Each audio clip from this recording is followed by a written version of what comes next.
De l'exercice 2, sujet étranger, bac 2026. Donc on vous donne une fonction définie sur 0,10, dérivable sur 0,10. On vous donne son expression f de x égale moins x au cube plus 4,5x carré moins 6x plus 2. Première question, on vous demande de dériver. Alors, je vais réécrire f de x. f de x égale moins x au cube plus 4,5 x carré moins 6x plus 2. Donc on applique la méthode que l'on a vue pour faire la fonction dérivée, tout en se rappelant que la dérivée de x au cube c'est 3x carré, la dérivée de x carré c'est 2x, la dérivée de x c'est 1, et la dérivée d'une constante isolée c'est 0. Donc ça fait moins la dérivée de x au cube, c'est 3x carré, plus la dérivée de 4,5 fois x carré, c'est 4,5 fois la dérivée de x au carré. Donc 4,5 fois la dérivée de x au carré, c'était 2x. Moins la dérivée de 6x, c'est 6 fois la dérivée de x. 6 fois la dérivée de x, la dérivée c'est 1. Plus la dérivée de 2, qui est une constante, c'est 0.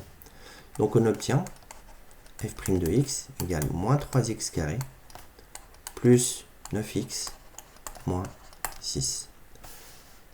On vous demande de vérifier que votre résultat ici est égal à 3x moins 6 fois 1 moins x, puisque c'est f'. Vous allez trouver une expression pour f', moins 3x carré plus 9x moins 6. Est-ce que cette expression-là est égale à ce produit de facteurs? Donc, eh bien, on va partir de ce produit ici. On va développer et normalement, on devrait retomber sur cette valeur ici. Donc, 3x moins 6 fois 1 moins x. Donc on peut mettre un petit collage couleur pour développer, mais ça vous savez le faire maintenant. Plus besoin de mettre des collages couleurs, mais c'est juste pour bien expliquer ce qui se passe. Donc c'est égal à quoi? En rouge, 3x fois 1, 3x. 3x fois moins x, ça fait moins 3x au carré. En vert, en bleu, pardon. Moins 6 fois 1, moins 6. Moins 6 fois moins x. Moins, ça fait plus. Plus 6x. Maintenant, on réorganise un petit peu le résultat. Donc, on ordonne, on simplifie. Donc, ça fait moins 3x carré. dx, 3x plus 6x plus 9x, moins 6. C'est bon. Étudier le signe de ceci. Alors, f' de x, on va utiliser cette expression-là. F' de x est un produit de facteurs. Si on connaît le signe de chaque parenthèse, je connaîtrai le signe du produit. Puisque vous vous rappelez la règle des signes, plus, moins, moins, plus. Si deux facteurs sont de même signe, alors le résultat, le produit est positif. S'ils sont de signes contraires, le produit est négatif. Bien, pour faire ceci, on va étudier le signe de chaque facteur, ici. Donc, étudions. Alors, on peut faire d'autres, il y a d'autres façons de faire.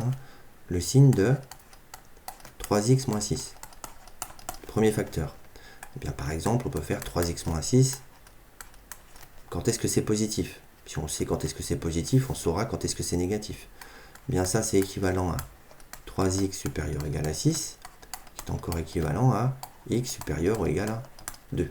Donc, je vais mettre cette première information dans le tableau. Alors, on va faire le tableau de signes. Étudier le signe de f', il faut étudier le signe de tout ça. Donc, ici, x varie de 0 à 10, ça c'est dit dans l'énoncé. Et puis ici, si je le dis en français, quand x est plus grand que 2, 3x moins 6 est positif. Donc le signe de 3x moins 6, quand x est plus grand que 2, donc du côté là, 3x moins 6 est positif. Plus, moins, et en 2, ça fera 0. Étudions le signe de... Maintenant, il y a un deuxième facteur à étudier, 1 moins x. Le signe de 1 moins x. Donc 1 moins x, pareil, par exemple positif, c'est équivalent à...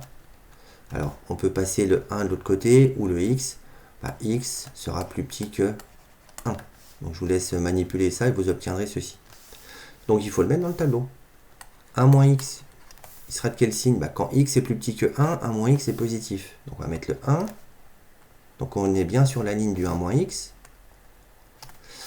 Quand x est plus petit que 1, 1 moins x est positif. Plus, moins. Et maintenant, on va pouvoir étudier le signe de f'. Parce que f' c'est le produit des deux. Donc ici, on a deux lignes ici. On va faire le produit des deux. Donc on applique la règle des signes. Hein. Moins fois plus, ça fera moins. Plus fois moins, ça fera moins. Quand il y a un 0 dans un produit de facteurs, ça fait 0. Donc il y a deux valeurs qui annulent f'. Hein. Et puis entre les deux ici, alors si on ne voit pas très bien, on peut rajouter le signe moins ici. Hein. Ici on a le signe moins. Moins fois moins, ça fait plus. Alors on vous demande juste les variations de f, sans donner les maximums ou minimums. Donc ici, on se rappelle le cours. Hein. Le signe de la fonction dérivée donne les variations de la fonction f. Eh bien, elle sera décroissante de 0 à 1. De 1 à 2, elle sera croissante. Et de 2 à 10, elle sera décroissante.